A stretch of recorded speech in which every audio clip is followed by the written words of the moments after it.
Hello everyone, welcome back to માં Khodiyar education. આજે આપણે એવા બેઝિક સેન્ટેન્સ જોવાના છે જે તમે ડેઈલી રૂટીનમાં યુઝ કરો છો. એક્ઝામ્પલ તરીકે જોઈએ આપણે હું છું, હું હતો, હું હોઈશ, મારી પાસે છે, મારી પાસે હતું, મારી પાસે હશે, મારે જોઈએ છે. આવા બધા સેન્ટેન્સ છે તમે બોલો તો છો પણ એનું અંગ્રેજી નથી આવડતું. તો ચાલો સ્ટાર્ટ કરીએ. સૌથી પહેલા જોઈએ હું છું તો એને અંગ્રેજીમાં કહેવાશે આઈ એમ.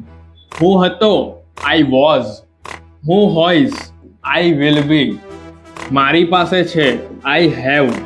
મારી પાસે હતું, આઈ હેડ. મારી પાસે હશે, આઈ વિલ હેવ. મારે જોઈએ છે, આઈ વોન્ટ. મારે જોઈતું હતું, આઈ વોન્ટેડ. મારે જરૂર છે, આઈ નીડ. મારે જરૂર હતી, આઈ નીડેડ. હું કરું છું, આઈ ડુ. મેં કર્યું, આઈ ડીડ.